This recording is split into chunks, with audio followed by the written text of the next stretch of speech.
Hello, everybody. Welcome to day 57 of my 100 Days of Magic. And today we're going to take an EDH look at Urza's Legacy.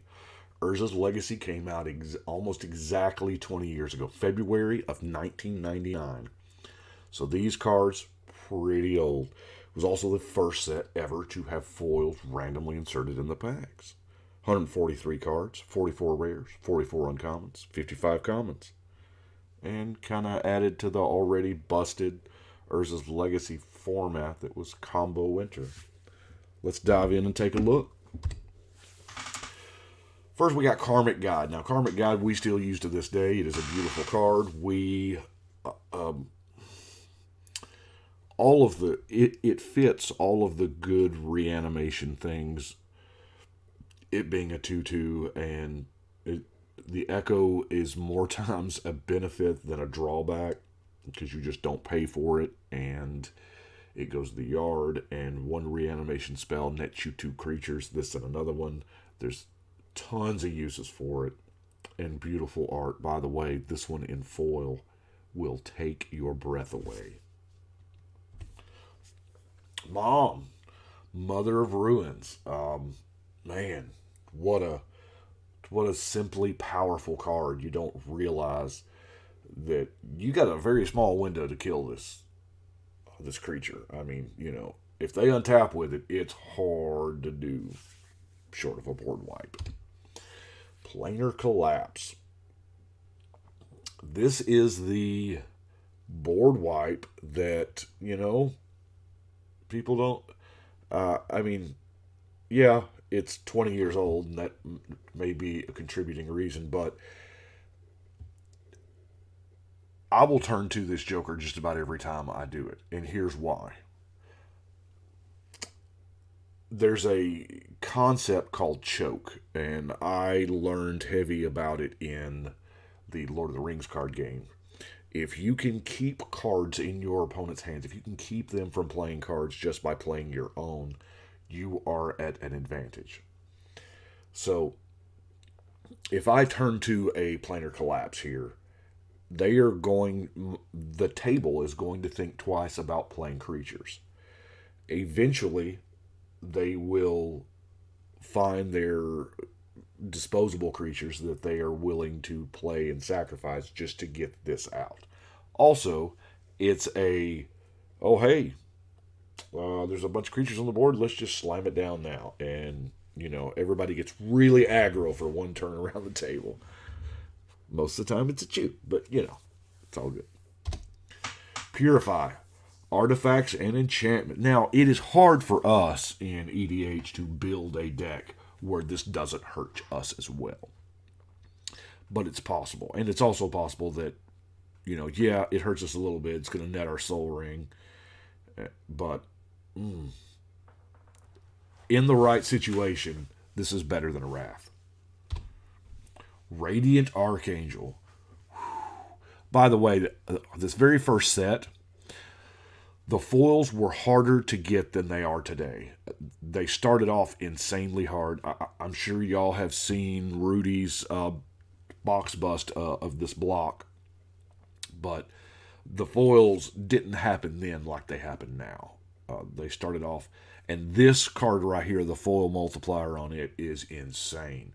And that's what I call the commander tax. Radiant's a beautiful card. I have played with this card since the day I pulled it from a pack. I don't know. I honestly don't think they would improve upon it today. If they had this card to do all over again, I don't think they would. It is on the list, though, and that's why that foil is so nuts. Aura Flux. Now, give you a second to read this. Each other enchantment. So this does not affect itself. And whoa. There is a lot of enchantment decks running around out there, especially now. And this, it's the energy flux, from the core set way back. This is the enchantment version. Just absolutely nuts.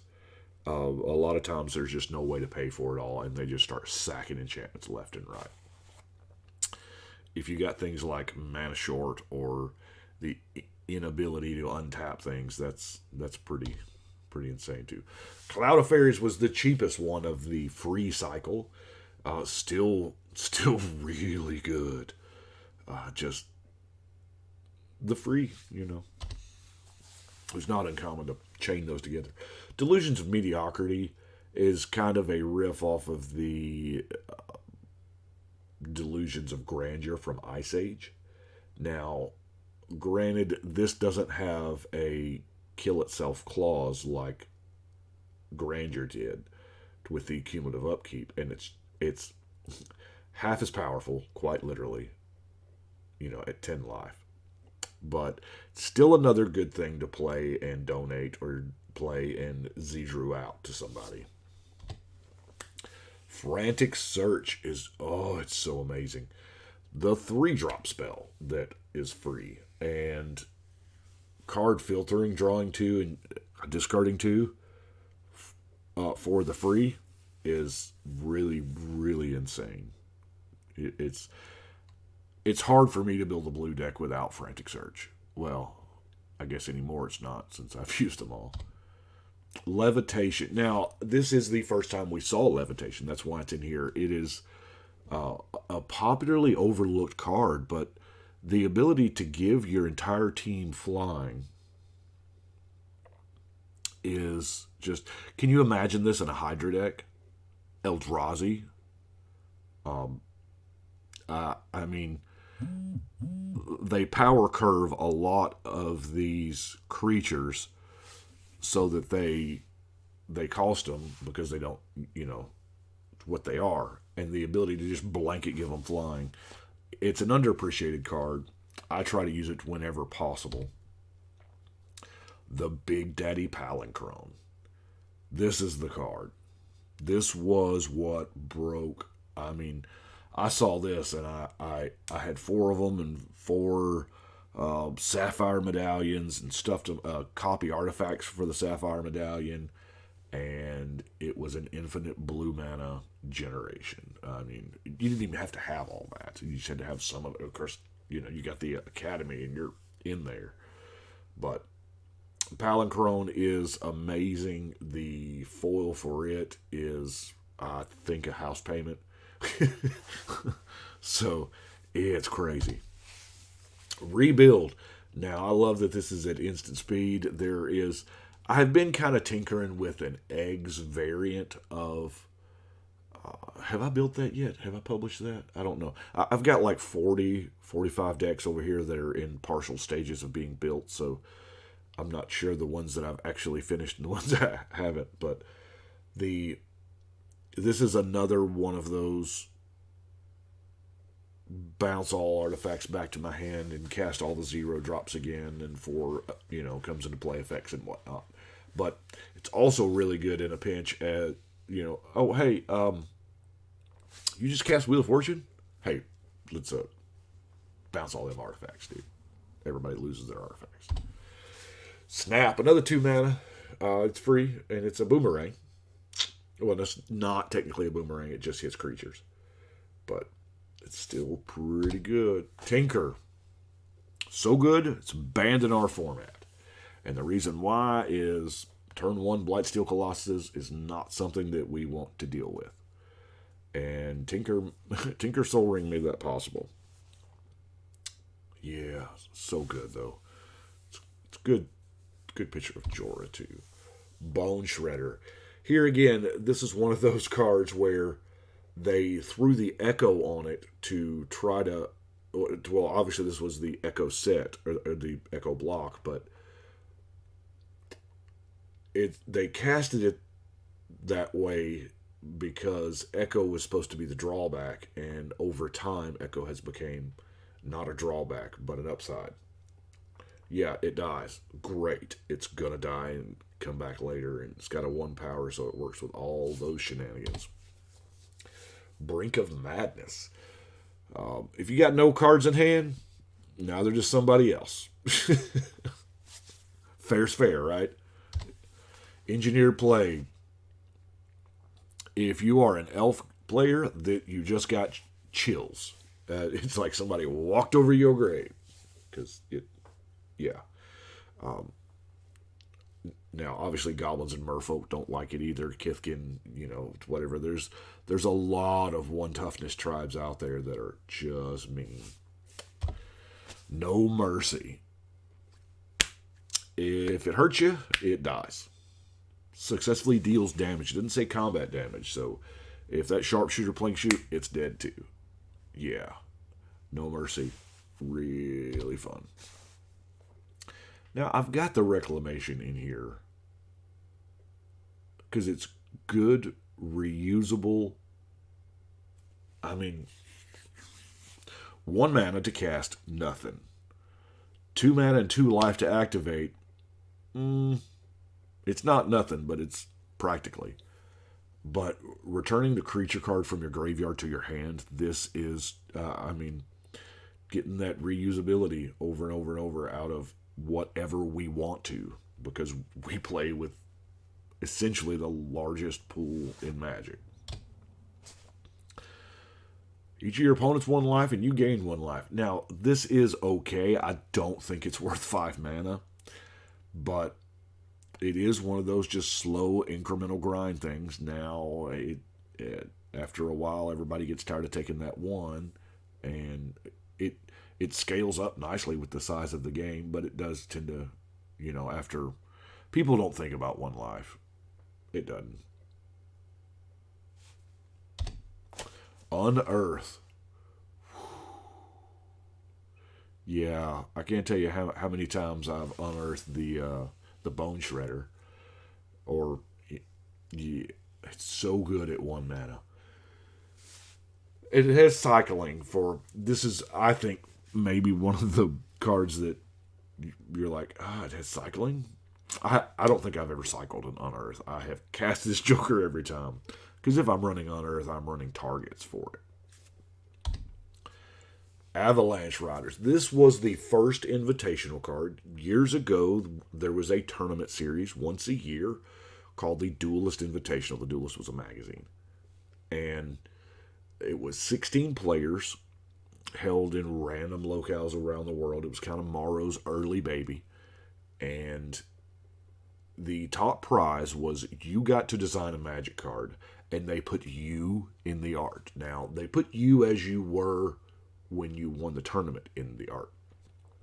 This is Darwin Castle's card. Now, obviously, he didn't know about Echo when he submitted the card. Everything else was exactly, as I recall the story, everything else is exactly how he turned it into him. But that was just a little too powerful for him, so they gave it Echo to, balance it out. Which, they stopped doing that. There were several. There is a bunch of just really powerhouse cards. Of course, Meddling Mage, Shadow Mage, Infiltrator. Just the list goes on. But typically, cards made by pro players tend to be a little on the strong side. Goblin Welder. This is, if we're playing red goblins or red artifact decks of any kind, your deck wants this, needs it bad, especially with other cards, the artifacts in this set and the artifacts from the last set. It's so good. Clues are artifacts. Just getting those clues or treasure. If you have a dependable way to get them, to sack them, to get another artifact in the yard back, it's just, every artifact they print makes Goblin Welder better. It really does. I've done crazy things with Goblin Welder with Mindslaver. Yeah. Granite Grip. The Blanchwood Armor variant in red.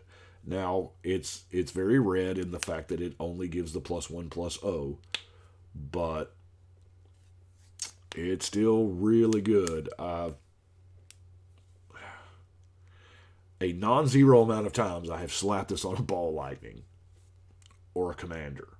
I mean, if we're playing mono red, especially the Ashling deck I have that has, all those crazy lands in it. Impending Disaster. Now, this one will get your tires slashed every time. It's a good card. I love it. But there again, I think mass land destruction has a time and a place, and it's not.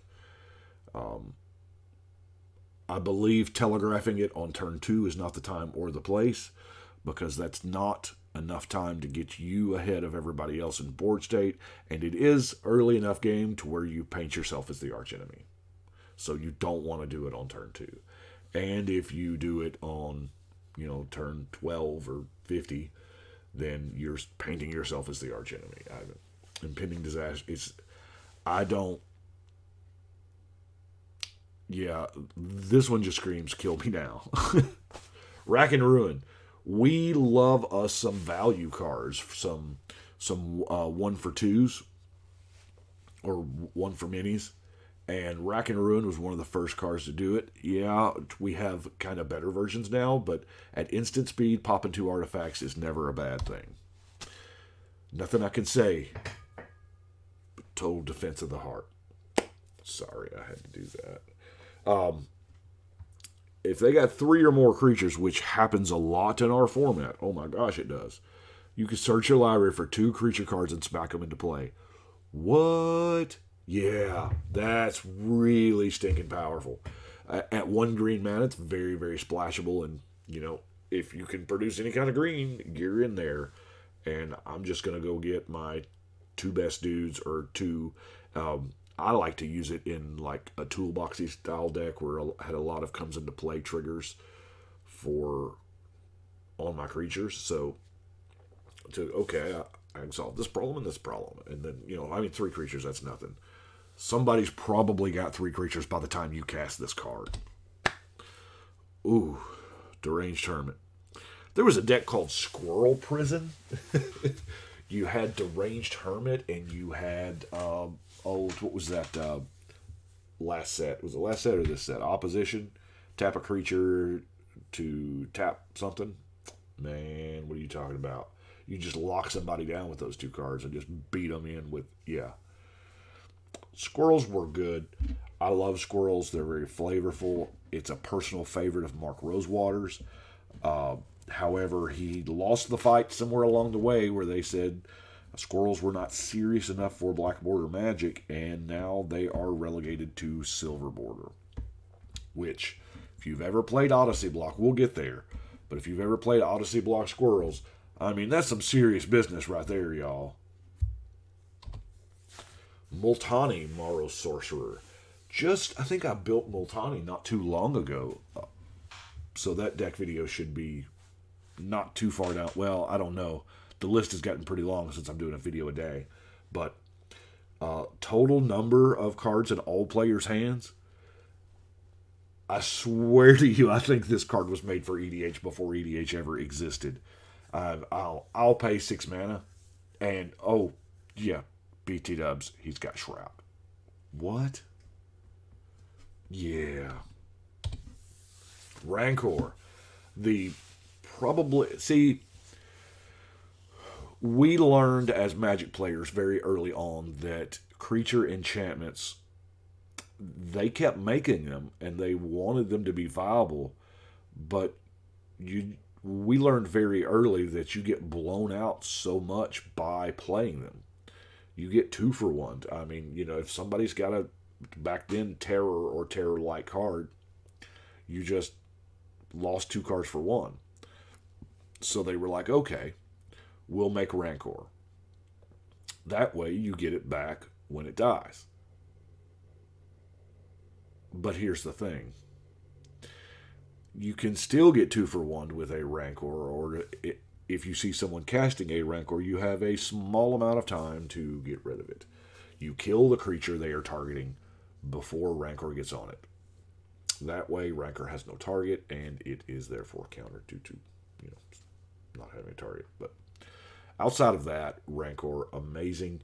Giving the trample is just a shade better than the +2, but for 1 mana, it's insane.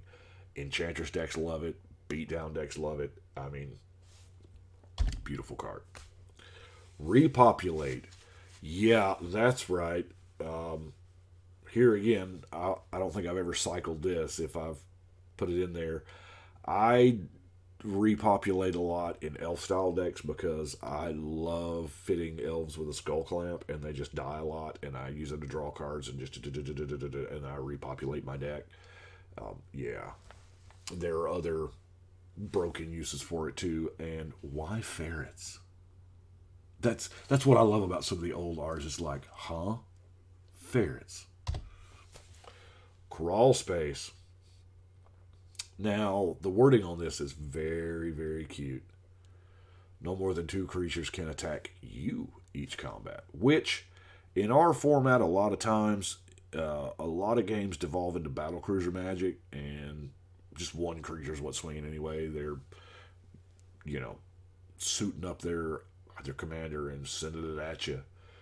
And so a lot of times the crawl space doesn't really help out, but, an equal amount of times I feel like it does, simply because that token player, that swarm player, yeah.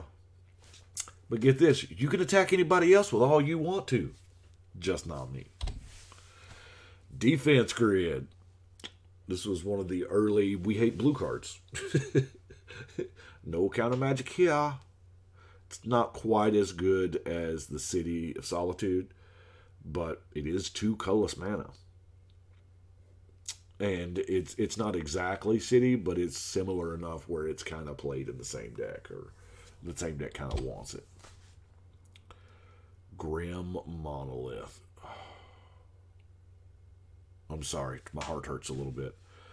Several years ago, I had a foil autographed Grim Monolith that I made the decision to part with. And now it is well over a mortgage payment. Well, I don't know. I guess it depends on how much your mortgage payment is. But it's man. It's a good card on the reserve list. The foils are nuts because that's the only foil that's ever going to be. They can't reprint it. Or they won't.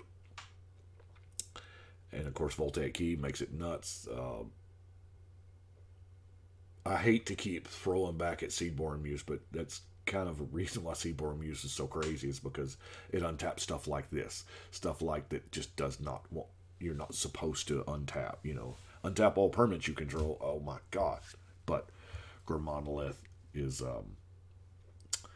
if you've got it, run it. I don't own anymore, but,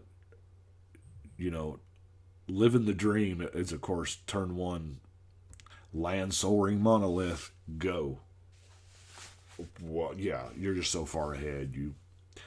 You won. Nobody else knows until like 4 or 5 turns later that you won, but that was the turn you won. Memory Jar holds a special place in Magic history. It is the first card to get emergency banned. Yes, and I think they regret doing that because it kind of set a precedent, and they don't like using the term emergency ban because I guess it indicates that they didn't see it coming, or there wasn't forethought or playtest or whatever. But they thought Memory Jar was a powerful card. Now it just absolutely, I don't know, I'm not certain how long after the set release. I'm thinking it was banned after the pre-release, if I'm not mistaken. But it is crazy powerful.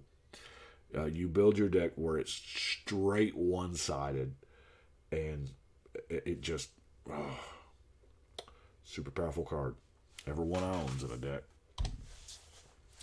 Quicksilver Amulet. We love this as far as the, I like to play big creatures.